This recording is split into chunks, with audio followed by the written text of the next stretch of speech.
Money, money, money, money. Money. Thank you. I needed that. We needed the extra money. Everybody needs the extra money this time of year. But yes, the Rangers could use a little extra money this time of year, too, as they flirt with the salary cap. We talk about what they can do and speculate about what they will do next on the DLLS Rangers Podcast.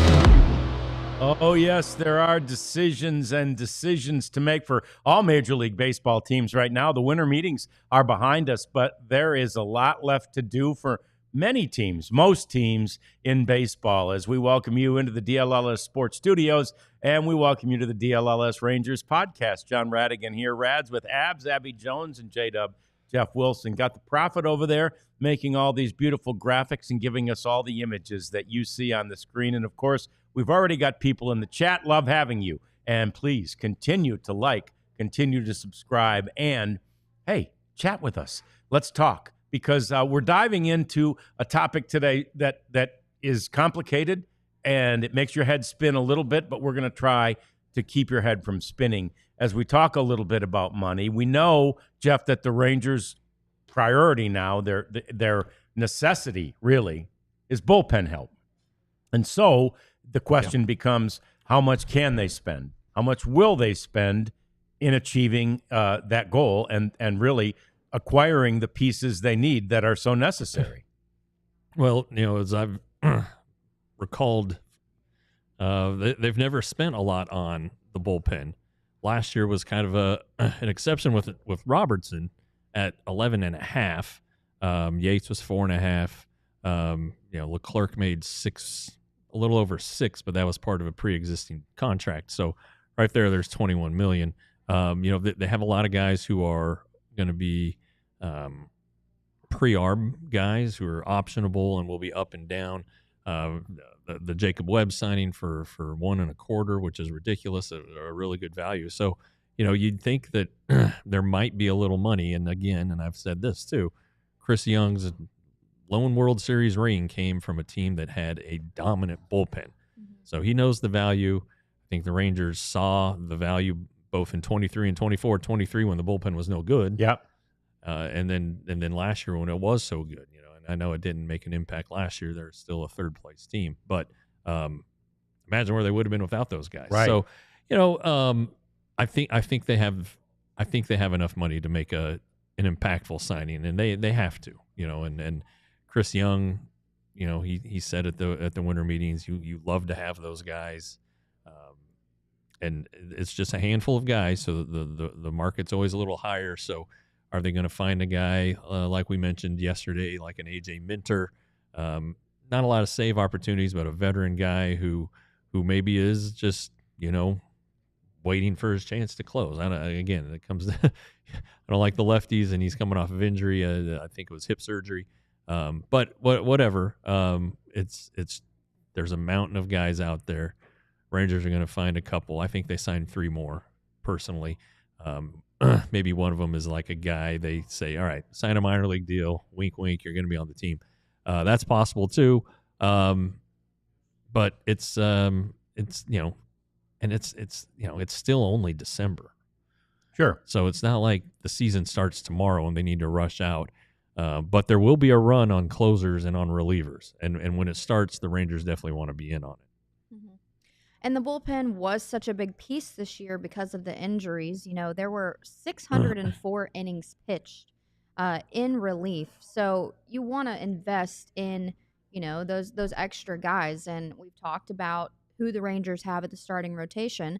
Jacob deGrom is not going to, be a normal, 200 inning is absolutely a stretch. 150 probably a stretch. I mean, you're looking at 100 and I don't know 25, 120 innings pitched. Get to 150, you're really happy. Yeah, same with Kumar Rocker. So there are some starting pitchers that will tax the bullpen a bit, but it's a little bit of you're going to pay that price to have Jacob deGrom on your roster. So to have those extra pieces in the bullpen that can be, solidified in those extra innings, it's a really big part of the puzzle to the Rangers' success in 2025 because you saw it work out well in 2023. You did, and it's interesting too.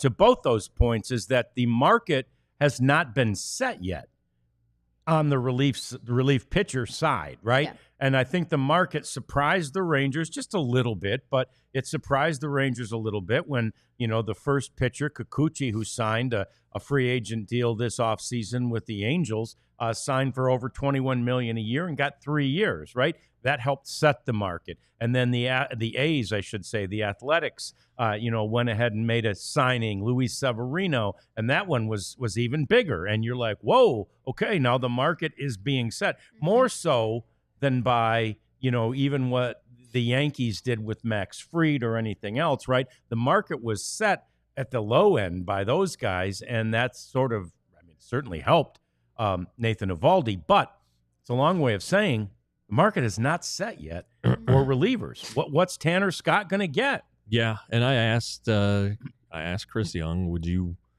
like to get in early and set the market? He goes, well, he said, if you get in and then you set the market, sometimes you set it too high. Overpriced, sure. Yeah. And so there's a lot of value that you miss out on. And so it seems like they're going to be patient. Somebody's got to sign at some point. I hope they don't wait it out like, obviously Montgomery and Bellinger and all those guys last year, the big four. That's not going to happen because closers are too valuable. But I'm telling you, something's going to happen before Jan 1. Before Jan 1, think you so. think? I think that's just the Rangers' history. It's Chris Young, his shorter track record as an executive, but when he sees something, he goes and gets it. True. True. And maybe they had priorities that ahead of the bullpen. Eovaldi, they needed to sign Eovaldi. They wanted to sign the catcher Higashioka. This Jake Berger trade, somebody they zeroed in on and targeted and worked to get that trade done. I'm guessing that at the winter meetings they had some meetings with agents, probably agents of these guys, and now they know which way to go. And I would say Kirby Yates is among them. He's probably the more affordable one, and then the easiest one to recruit. Chris Young said that he was they'd already put Nathan Eovaldi to use as a recruiter. Yeah. And the easiest call to make is probably to Kirby Yates, a guy who you were teammates with last year, and who liked it here and had such tremendous success. That's a pretty easy call to make. Say, hey, I'm signed on. Let's go get him. And but we'll see. He's gonna have a pretty robust market. But I'm telling you, there'll be a run, and you don't want to get caught with your pants down. Yeah. Well, and you said something the other day that I somehow missed this past season, but Nathan gave Kirby some sort of a tip that really helped him with his sinker. Was that it? Split finger. Split finger pitch. They both throw the split, and Kirby's was good. It's pretty remarkable. We're talking about Tanner Scott and Carlos Estevez, and they throw upper 90s with Kirby Yates might hit 93. Yeah, I was going to say he's a 92 guy. His fastballs, he commands it. It's got some deception on it, and then the split is such a good pitch. Relievers can get away with only two. And these guys have made. They might have the two best splits in the game. Honestly, I know some of the Japanese pitchers have good splitters. Sasaki apparently has a great one, but these two guys lean on it heavily, and that's part of being a good teammate. and these guys all talk pitching and grips and everything. And but anyway, Kirby's going to have a market, no doubt about it. Yeah. Oh yeah, after that impressive season that he had last year. I mean, I don't even think Kirby expected.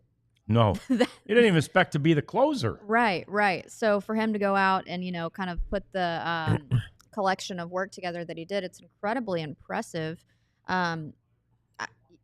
We talked yesterday about Kirby's time with the Rangers and things that he kind of wrapped up speaking to you in the last few days of the season. Yeah.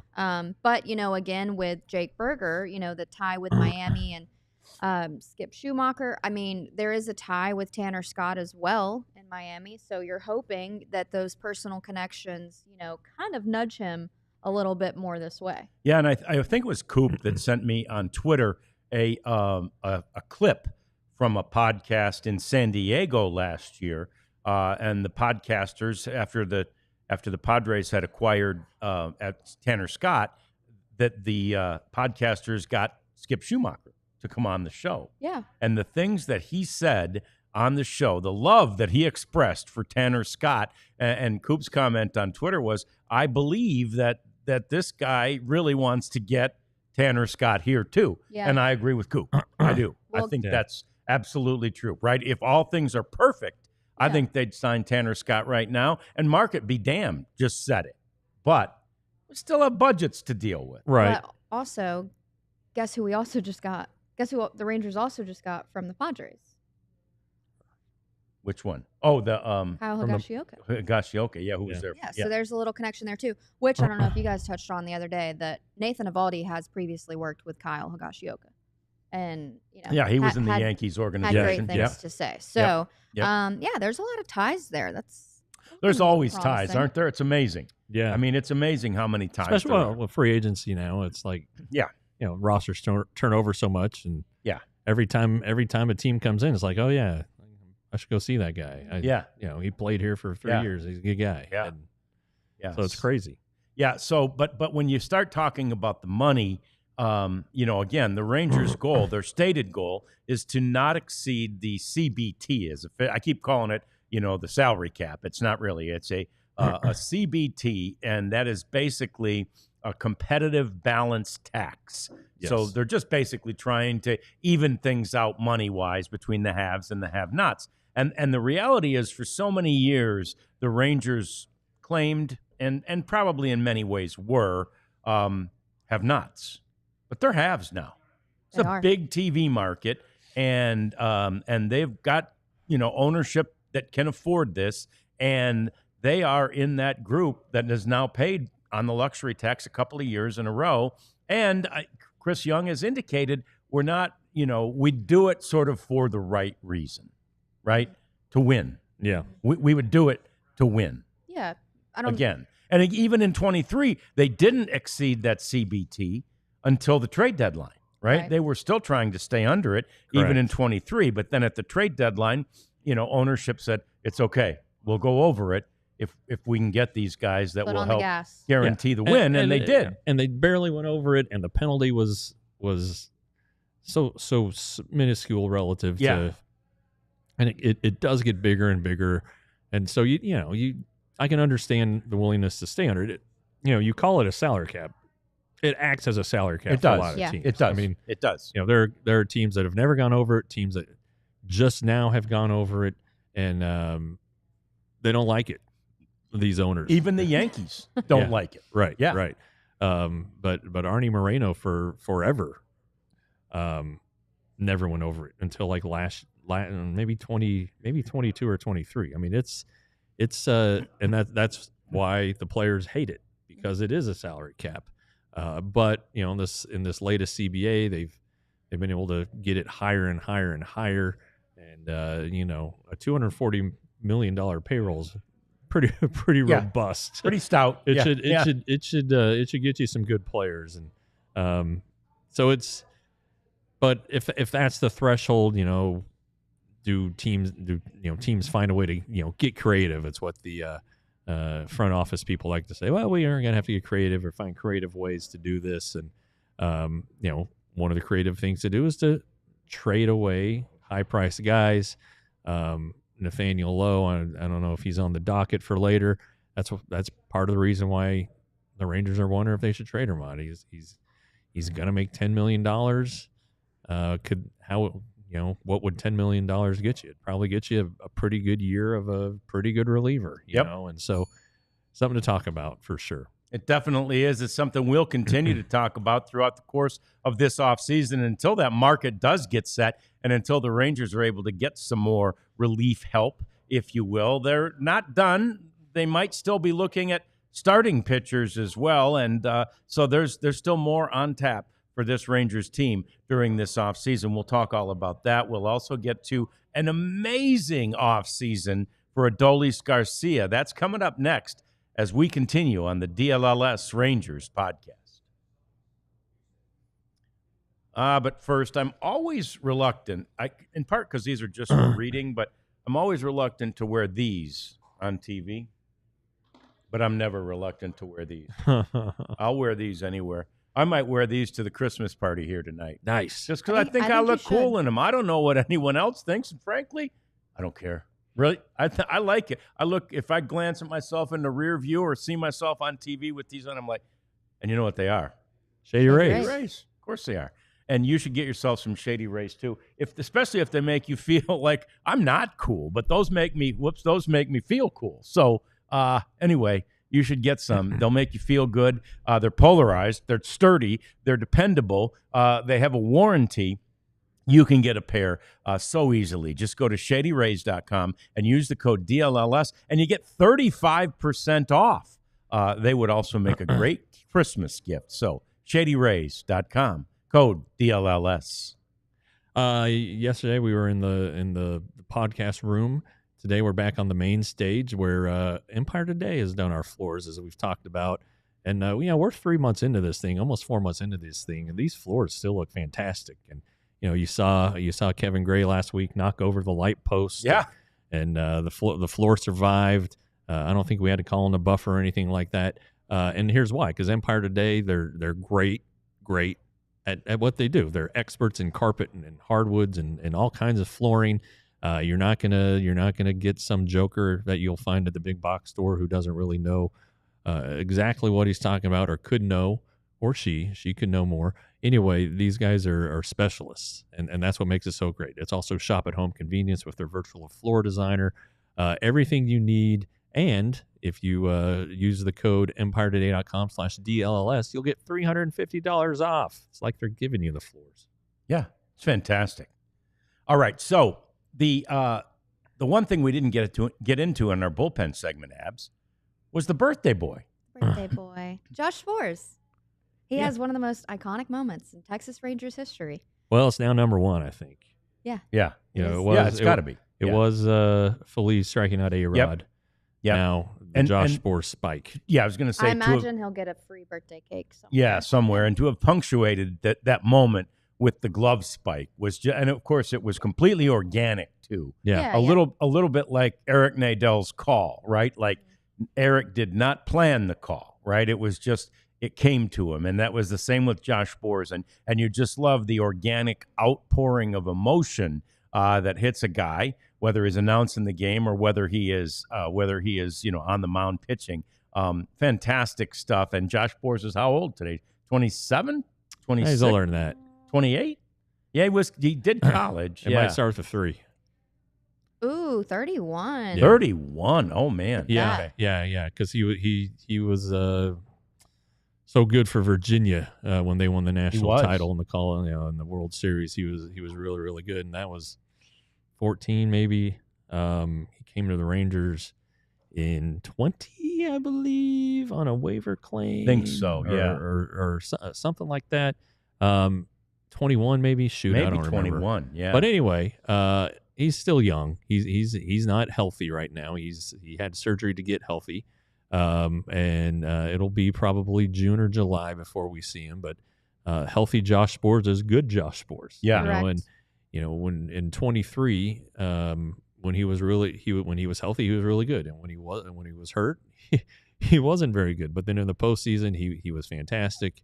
And I think the arm was bothering him then, but he sucked it up and tried to grind through it, and it just didn't work. So getting him healthy is big. That'll be like a trade deadline acquisition, if you will. A guy returning at midseason, assuming everything goes correctly and he's on track. That's adding a big arm to your bullpen. Yeah, and there's no doubt that whoever the Rangers acquire here and somebody that they acquire will start the season as the closer, because there's nobody in-house to really do that, right? For sure. Whoever is going to be the closer on opening day and the first series of the season, will be with some outside the organization. But when Josh Boers comes back, there may be some challenge for that, right? I mean, Josh Boers has closer stuff. He does. And as he evidenced by, finishing off that World Series game. Now, again, he didn't spend much time that year even as the closer. Yeah. But the stuff is there for him to be a closer. And there's, everybody in the Rangers organization sees it, knows it. They love his stuff. And again, a series of various setbacks have disallowed him maybe from maximizing his full potential. Yeah, and I was going to say, his reaction was so authentic because he probably didn't even anticipate being in that scenario. It was supposed to be Jose Leclerc. So yeah, I mean, that was just as much a surprise to him, I think, as it was to everybody else. But yeah, I mean, the Rangers, I'm just interested to see what they do. If they have all the money in the world, it'd be nice to go get the, premier guys. But I do know that they are going to be able to kind of create something out of nothing. And I think that they can, kind of massage the people that they have and personnel available. And they're going to have somebody. Oh, yeah, there's no doubt. Yeah. There's no doubt. They'll make acquisitions, and we know that they're not afraid to make them right up until the very end, right? They'll make them on the last day of spring training if necessary. Well, they signed Will Smith well into spring training. Yeah. He ended up saving a lot of games for him. Spores tossed 2 1/3 innings in game 5 to close it out, and he came in, finished off the 7th, was really good in the 8th, and even to Abby's point, he thought he was coming out, but then the Rangers scored 4 times. Yeah, and it's like, well, why mess around with a good thing? And so because his innings had been quick. Then he goes out there, and at that point when you're working and you're like, okay, this is going to happen, I got to get all my ducks in a row. There were 2 outs like that. Yeah, like, I know. God dang it, I'm not ready yet. But it was quick and maybe a unique situation. But to win it would be was the name of the game, and they got it done. I'll say this, Bruce Bochy, everybody recognized him during those Giant years. Yes, they had great starting pitching, but they had bullpen guys and bullpen pieces, and the rules were different. He can mix and match a little easier than he can now, but he still knows how to manage a bullpen, and I think everybody saw that in the World Series. So whoever Chris Young is able to sign, Bruce Bochy is going to be able to do something with him. Yeah. Right. Yeah, that's clear. That's obvious. That's proven over the years. In fact, there's very little that you would feel, and that's one of the reasons Chris Young fought so hard a couple of years ago to, talk Boch off the couch. There's very little you feel that manager can't do with regard to massaging, managing, working with an entire lineup, an entire 40-man roster. Right. He can pretty much, and he has done it all. Yeah. And Mike Maddox has seen it all too, and is, he spent a year with Sean Tolleson as the closer, and helped Sean Tolleson save 36 games in 15, and had his St. Louis teams. They have a really good closer now, but it was like, should it be Jordan Hicks? Should it be Ryan Halsey, who it is now? And just figuring it out, man. But I think going way back to Abby's point about the starters and how many innings they're going to be able to throw, and how you structure your bullpen with needing multi-inning guys, you still want a 7, 8, and 9, because there are going to be certain days when all right, Nathan Eovaldi's going to give us 6 innings, maybe a little more. You hope for more, but if he's done after 6, then you've got boom, 7, 8, 9, finish it off. Those guys could theoretically go the next day, but you might want to set up your bullpen so it's, seven inning guy, not 7 inning guy. Alternate those guys so that the multi-inning guys are available every other day or whatever, so like a Dane Dunning or that group, try to keep them fresh, try to not overwork them, try to keep the big three, if you will, try to keep them fresh. So it's there's a lot that goes into putting a bullpen together, and then how it relates to the starters and what they have. So it's a big puzzle, and Mike Maddox works on it during the off season. When he's not on the golf course, he's doing his pitching schedules for spring training and figuring out what would be best. And this stuff's not done just the week before the season. Right. He's got it done when he goes to spring training. So and the slow erosion of what is expected from a starting pitcher is really amazing. I mean, back in the day, all they had was sort of the relief pitcher way back in the day was a guy who pitched the ninth inning, which meant everybody, whoever did it, pitched 8, right? Yeah. And then suddenly it was like, all right, well, a guy can go 7. 7's a good game, and so they'd go 7 and have an 8th inning and a 9th inning guy. And then suddenly, 6. Now if you get 5, you're doing good. you're pretty happy. I know. And 6. And again, the pitchers aren't necessarily. I mean, I think even when Eovaldi comes out after 6, he's a little disappointed. Yeah. Right? Yeah. He wants to go at least 7. And the good ones do. Yeah. But one of the reasons it's difficult to go much longer than that is what the heck these hitters do in the offseason. Let's take a look at what Adolis Garcia does in the offseason. Abs found this video yesterday of him doing his workout regimen. It's unbelievable, really. Let's take a look. We set the trends, bringing it in cash. I'ma have to call my account to make sure the came in. It's just me and my gang. Wanna do friends. What he say, won't smoke? We gon' spin again. Okay, here's where completely gets out of my league. Okay, but I win and cut the riches, and I win to put my mama in the Benz. I get it in. Oh, boy. I mean, that video made me really happy.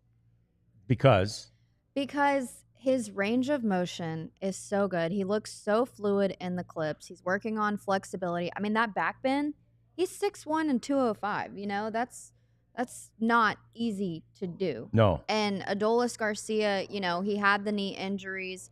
I'm just a big believer in, taking care of your body and it'll take care of you. I think that he's meeting with the right people to work on mobility, range of motion, flexibility, all these things, because that's what contributes to a healthy season. I mean, you can't just go in and lift heavy weights and, grab 100-pound dumbbells and, do a bench press. Like, that doesn't make you a good baseball player. You have to be strategic. The game's come such a long way.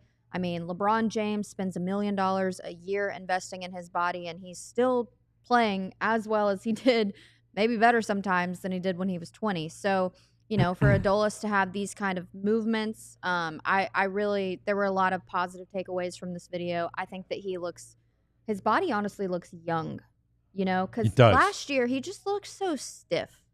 I mean, he looked stiff at the plate. He looked stiff in right field. Didn't really make a lot of athletic movements. And, that's really what this game is. Bryce Harper went on a podcast kind of talking about, I want to raise my son to play athletic baseball. I'm not working on, him having multiple swings or looks or anything like that. I want him to be able to do things athletically because if you do that well, it'll serve you long. One of the most athletic players to me was Ken Griffey Jr., Sure.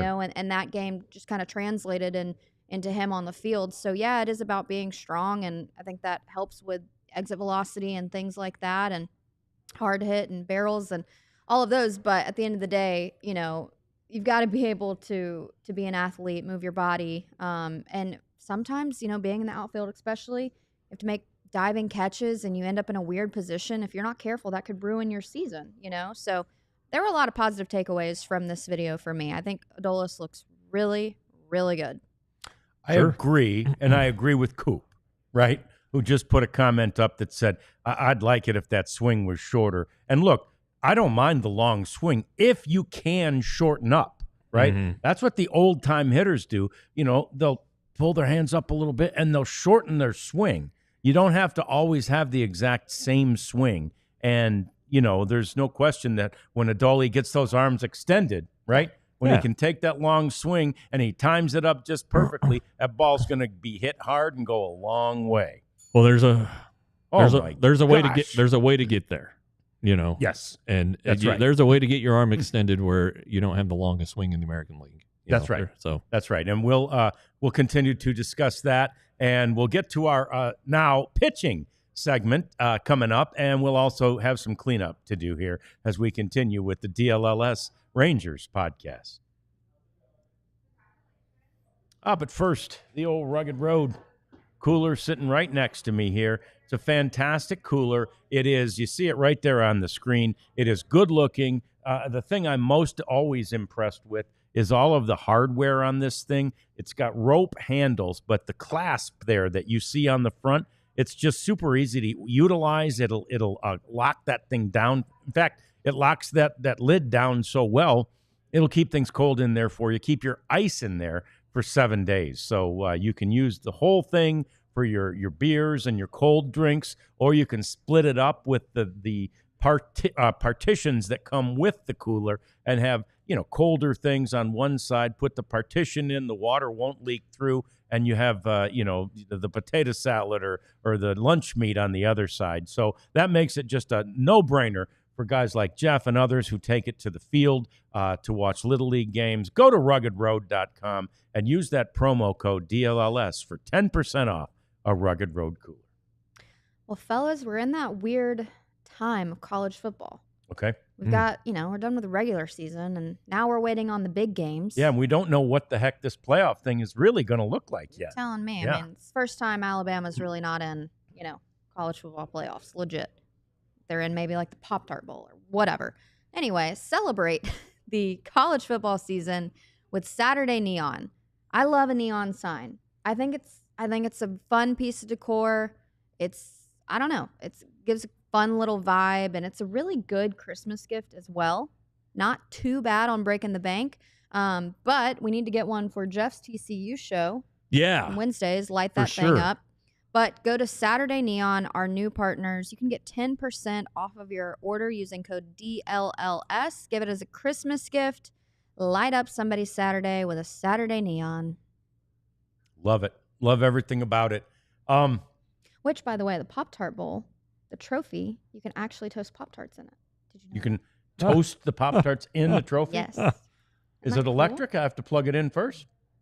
I didn't really ask all the details, but I saw it on Twitter, and I'm like, they put, it was kind of a a surprise thing. So they put it in before. You can eat the mascot too, I think. Yeah, they put it in. The mascot is edible. Actual Pop-Tart. Yes, which big old Pop-Tart. Yeah, like the Pop-Tart dies at the end of the game, or I don't know.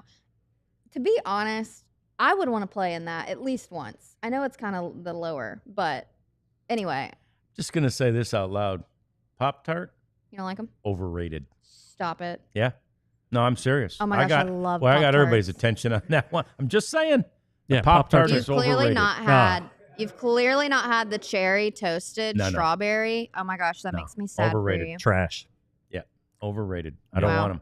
I don't want Pop-Tarts. If you're going to give me jelly inside, like a jelly donut or something, give me real jelly. Don't give me this thin layer of I can barely What taste about jelly. How do you guys feel about Crustables? Crustables. Oh, you'll get to know those as a grandfather. Oh yeah. Those are good. Yeah, they're pretty handy. So it's the peanut butter jelly with no crust on it. Is that the? Yeah, it looks like a pot pie. I mean, it's like a pouch. Okay. Yeah. And it's frozen. And it's full of peanut butter and jelly. Yeah, it's by Smucker's. It's frozen and take it out of the you're not supposed to microwave them, so you take it out of the freezer and voila. Pop it in the kid's lunch. They take it to school, by which time it's thawed. Or you take it to the ballpark. Yeah. Yeah. I'm a fan. On the Rangers team flight, they always had, really nice food for us. But one of the things they always had, and I'd always, when the, flight attendant went by, I'd grab a couple. They'd have they weren't Crustables, but they had peanut butter and jelly sandwiches. Yeah. And I'd take a couple of those to have back in the room later. Sure. And so I'd have them for a snack after a game. Top tier meal. I'm a big PB&J guy. But that has enough jelly. Have you had it with apple jelly? I have, and I'll do that too, but I'd much prefer grape. But the damn Pop-Tarts, they don't have enough jelly. And speaking of crust, the doughy stuff, crust, is It's delicious. too doughy. You I bite need your some tongue. moisture. That frosting's hard. I'm out. I'm just Are we out. still? Are we back to Pop-Tarts? Yeah, I had to Okay. go back real quick. I had to go back. You know, I'm fine with it. yeah, I had to go I back. wonder real if quick. Nathan Avaldi likes Pop-Tarts. I think everybody does. You No? see my segue? I do, and I think everybody likes him, and I don't know why. Except you. But and yes, me. I appreciate that segue into Nathan Avaldi because he's our pitcher today, and we talked yesterday about So him funny. a little bit because we were discussing who might be the opening day starter. Certainly, he's a candidate. I think it's going to be the guy we talked about yesterday, Jacob deGrom. Either way, I don't think you can go wrong. And the signing of Nathan Avaldi was the priority for the Rangers this offseason.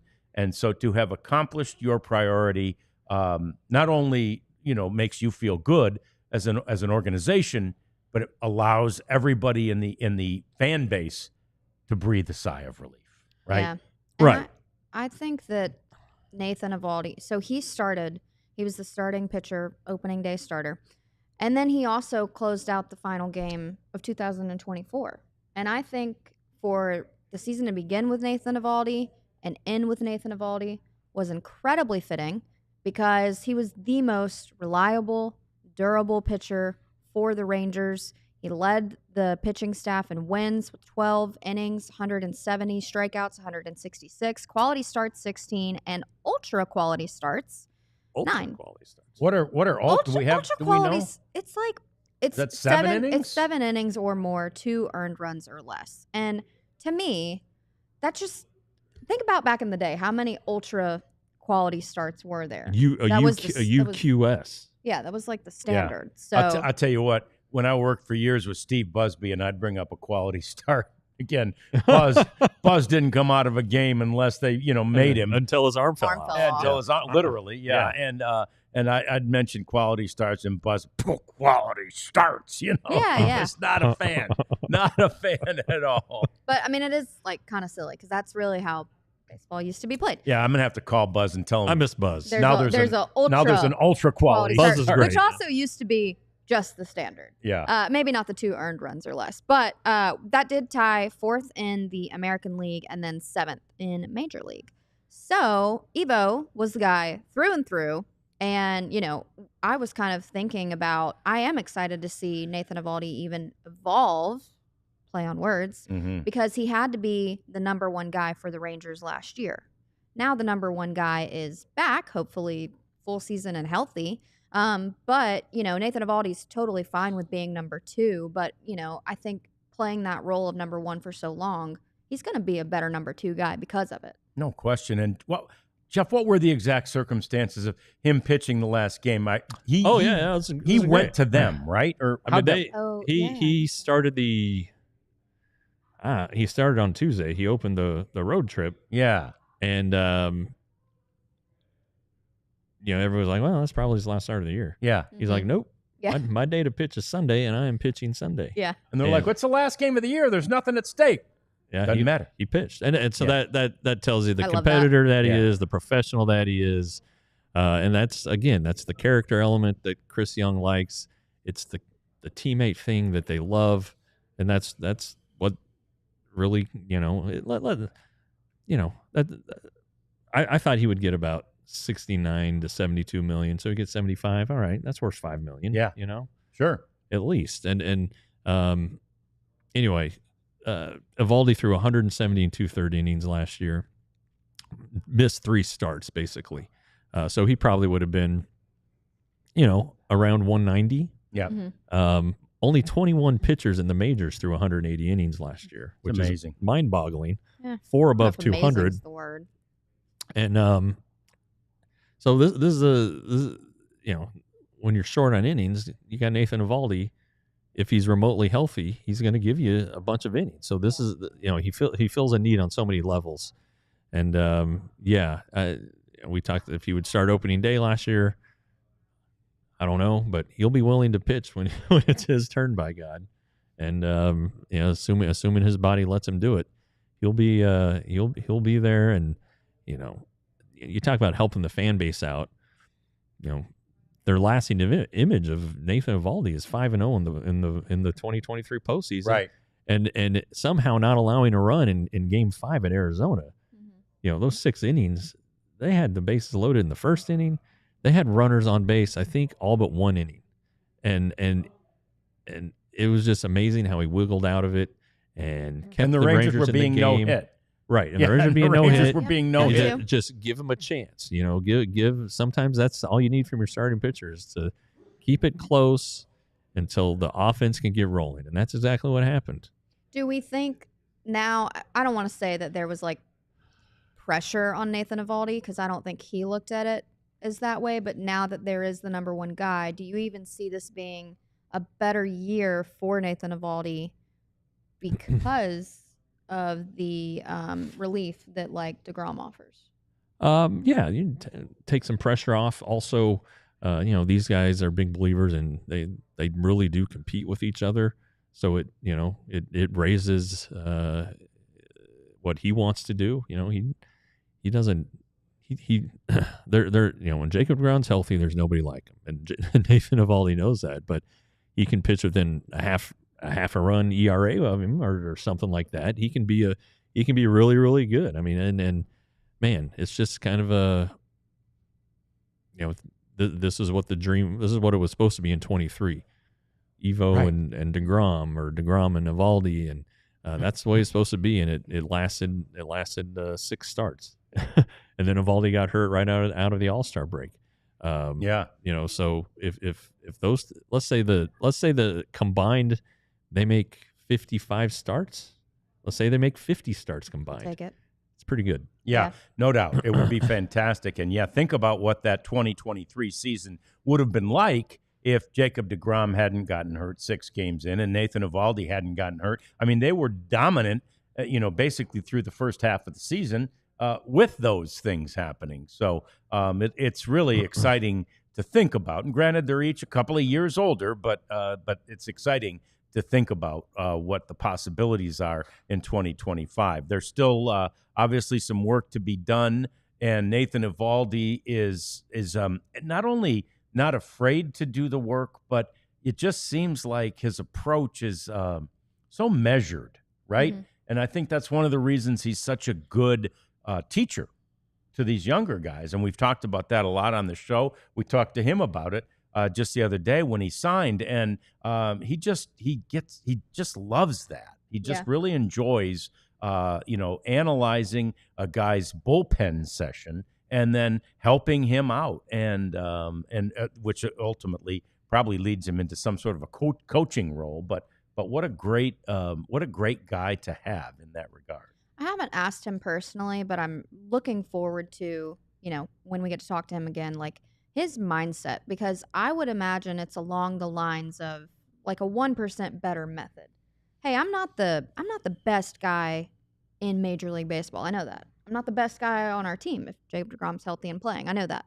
Maybe not the fastest, maybe don't have the best stuff or whatever, but if I can do everything, 1% better, if I can work out and adjust my workouts, if I can, find a glove that, helps me with whatever, or I don't know, just there is a 1% method in sports that if you kind of like add it all up, then by the end of the season, I mean, you're looking at like, I don't know, 50% better, 60% better. Like a lot can contribute. You don't have to maybe have the biggest arsenal or the fastest pitch or whatever, but you can do those little things, whether it's eating or sleeping or training or your workload or this and that. Like there's so many little things that can add up to major success. In some ways, to your point, Abs, he's been battling that his entire life, not just his entire career, because he's not even the best pitcher from his hometown. That's right. That's tough. I mean, Nolan Ryan comes from Alvin. So you Tough grow up, you're follow. 5 years old, you want to be a pitcher. You're like, well, you're never going to be like on Nolan. That's right. And at the T-ball field, your dreams are getting crushed. You're already getting your dreams crushed. That said, he needed an Uncrustable then. That's right. To have made it to the major leagues, I mean, especially from a small town like Alvin, to even have 2 guys that make it to the major leagues. And look, now Nathan has accomplished, a couple of times something that Nolan never did. and that's win a world. Well, Nolan won. Nolan a world, won one, yeah, very won. young, very 69 early with the very Miracle early. Mets, the Amazing Mets. But yeah, after that, it's like Cal Ripken won a World Series of his rookie season. Yeah, and then never again. Never again. You can't take these things for granted, and no, it's still what drives Nathan Eovaldi. Yeah, even though he's got 2. Bells Time come flies when faster you're and having faster, fun. don't they? These bells are flying, Prophet. What's going on here? All right, so more coming up. It's our cleanup segment. We're going to talk a little bit about a Japanese pitcher who Not has Sasaki. decided, don't give it away, has decided where he's going to pitch next year. That's coming next on the DLLS Rangers podcast. But first, I'm merchless today. I was Jeff? gonna. Did you see your comment? I in the have chat? that No. one on. I have the red. Nice. Yeah. Someone said you look spiffy. Oh, that's very nice. Thank you. Yes, I got someplace to go after the show, so I had to dress nice for Said it. you're dressed to the nines and not in a merchandise shirt today. No We have a Christmas merch party today, later. Kyle. Thank you very much for noticing. But we love the merch, and I'll be wearing it again very soon, probably tomorrow. And it takes a long time for the merch to get to my house out in the country. It comes by Pony Express out there, but I finally have the notice. Okay. It's going to be delivered very soon, and I'll have some new stuff too. And I'll be up to, but I'm still only half of you. I think I'll be up to 8 when I get that stuff. Store.allcitynetwork.com. It's fantastic stuff. It is comfortable. It is easy to wash. It's just great. We love this merchandise. Avail yourself to it, or become a diehard, right? And you get some for free. Absolutely. And you get to read all of our stories that are behind the paywall. I'm going to try to crank one out between now and the Christmas party. Maybe not post it today, but have it ready to go tomorrow. I also got to write that TCU show script. So that's a time suck, but there's good stuff. The Cowboys are in the midst of another tumultuous season, and Clarence and Joe and the gang have been kicking butt on that. And Mavs are playing fantastic right now. The Stars are like the best home team in the NHL. And then the Rangers are one of the busier teams in Major League Baseball. So there's a lot to read about with these 4 pro sports teams. More coverage is on the way. We're going to be expanding our coverage to written TCU content. I think we're going to start doing a Wings podcast, maybe some Wings copy, and then we're going to start covering other colleges too. We're just a 4-month-old infant though. Just growing. That's right. Be a diehard. Be a part of it. We appreciate you. Time to clean things up a little bit. And there's a Japanese pitcher who signed, but I didn't get the memo. yeah, but it's not Sasaki. How do we say this? Because guy's name Shigano?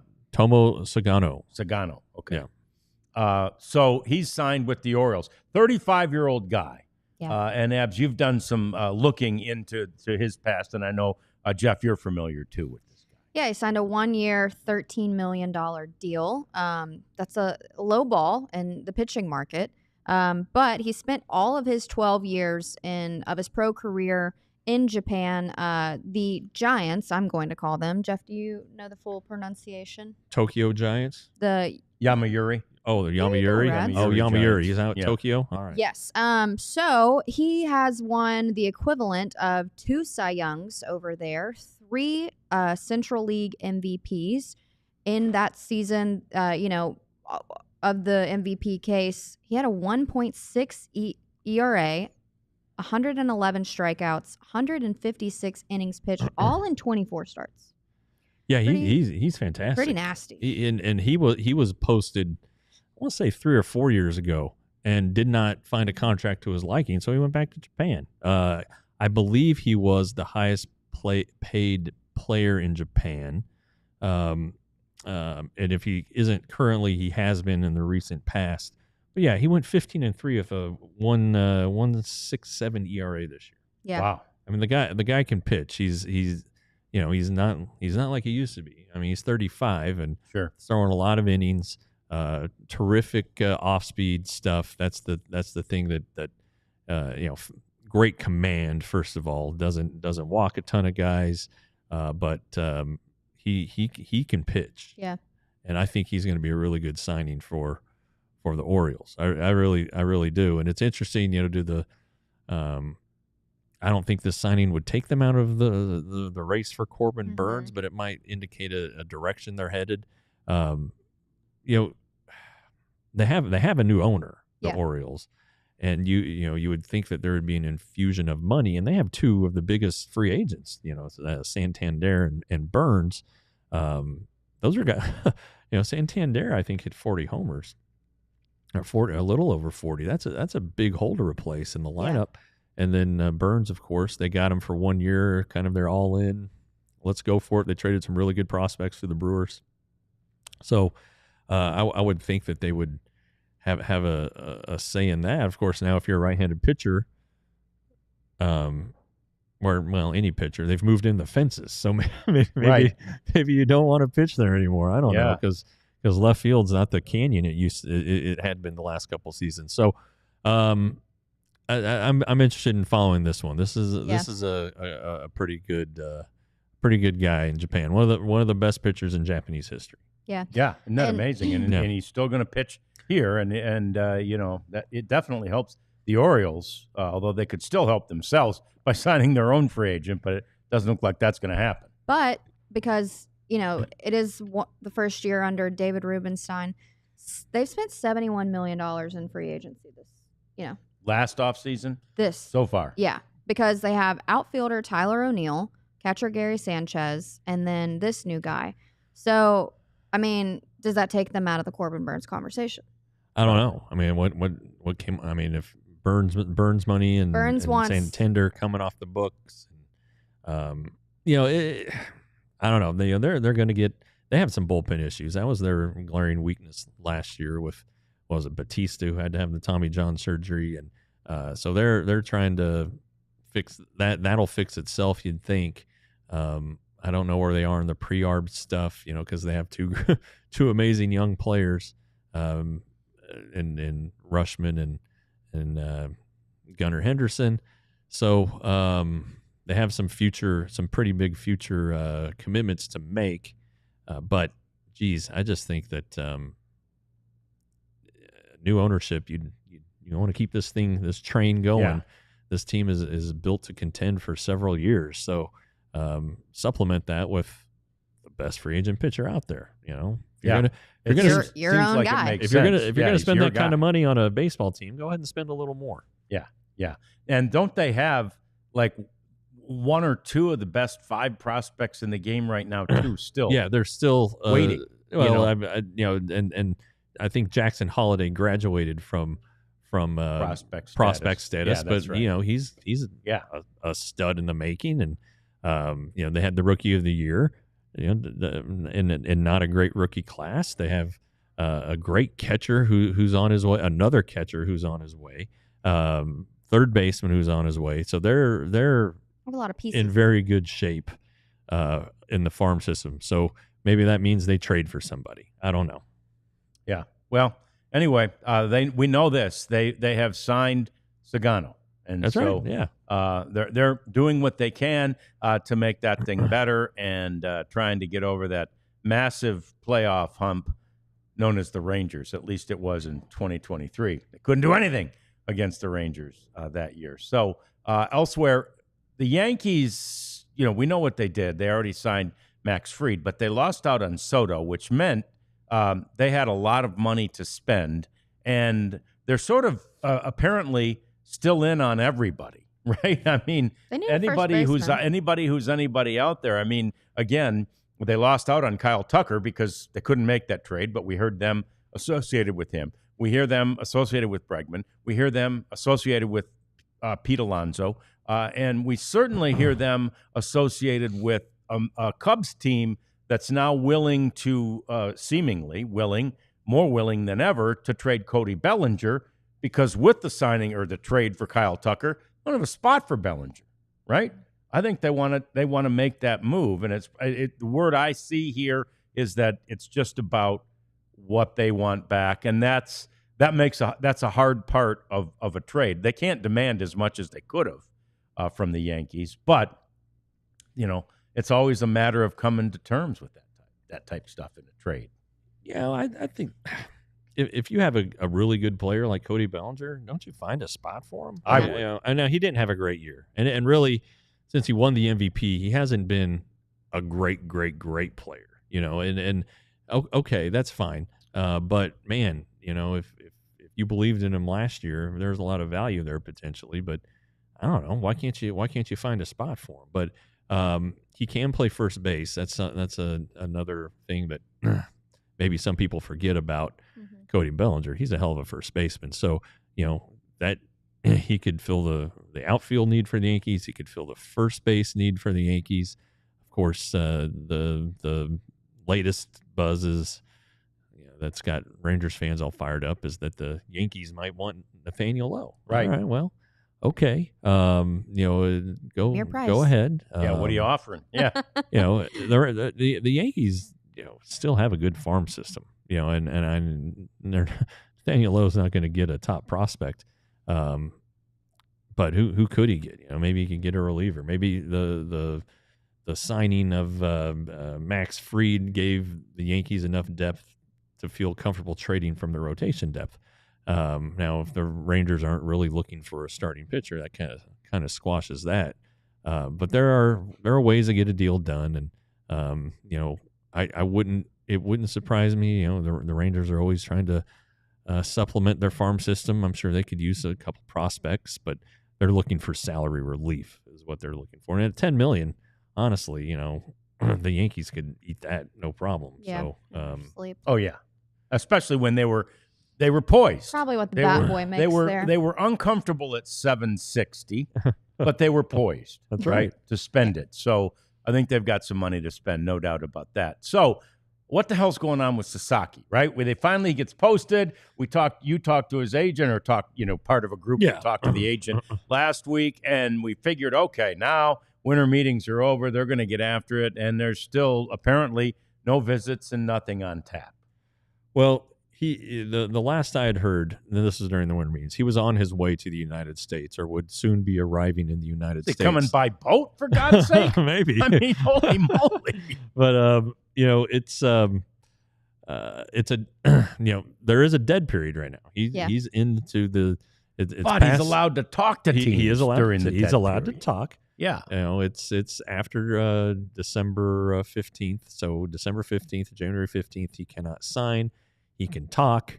You know, they're. I'm sure. I'm guessing that, like, everybody's contacted the agent. Apparently, there's a. You know, you can drop your presentation into a box folder. Oh, right, like a Dropbox type thing. It's pretty funny. And the Rangers, as of the end of the winter meetings, I believe they'd been in touch with Joel Wolf, and they're pretty confident. They really are. They feel like they're at least getting a meeting with him, and they've done a lot of work to put together a presentation that they think is really going to impress Sasaki. The way they haven't made any huge commitments to international prospects. And in fact, and this is interesting, they have kept their powder dry in international monies, so that if Sasaki doesn't sign with them, the team that does sign him is going to have to break their agreements with players. And so the Rangers can be there to pick up the scraps. They'll have enough money to pick up the scraps. It's kind of like when Ohtani signed, the Rangers still had enough money to sign JP Martinez, who at the time was the next big thing from Cuba. And the Rangers got that deal done, and he ended up making his debut for the Rangers. Slow to develop. He's probably not ever going to be an everyday player. I think he's in the Braves organization now. They seem to have a pretty good collection of outfielders. So, but that's what they did with their money. So they're in a position to do that again if they don't sign Sasaki. If they do sign Sasaki, they will have to let go of some of their signees, and that's kind of the crappy thing about this situation. It's pretty unique, but there are some Dominican some Latin American kids who are kind of getting screwed over in this process. But the fact of the matter is that none of them is Roki Sasaki. So a team will it'll stink, but they'll do it. So anyway, I would just suspect that things start to pick up here. Maybe not till after the new year. But I was going to say probably not, it seems like not until after Christmas. Now we're a week out. Unless they're doing it all in secret, But could be. But everybody, all the Ohtani stuff was out there. They met in Beverly Hills, and it was 6 or 7 teams in the same suite, spread out. I don't even think it was over the course of the week, and they each got to make their presentations, and the Rangers felt really, really good about theirs, and we never, I guess, you never asked, did the Rangers finish second? I don't know. No. But, we don't know. Yep. So anyway. All right. Well, hopefully they'll finish first in Sasaki. We don't have much of an update, but that's what we have. And we have another show tomorrow. We're on a little bit later tomorrow, 1:00 tomorrow, back at noon on Thursday and Friday. Among other things that we'll be talking about tomorrow are the Christmas party that we're having here tonight. So hopefully neither me or Jeff will make a fool out of ourselves at the party tonight. We don't want Abby to either. I'll keep you fellas in check. Ab's going to keep us. My wife will be here. She'll keep you in line. I'm getting some stories from Miss Kathy, by the way. Yeah. Oh my goodness. I need some stories. Oh man, ply her with a little wine, and she'll tell you all the dirt. So, all right, that's going to do it for us. We're back tomorrow, 1:00. Another edition, DLLS Rangers Podcast. We all silly like the mayor.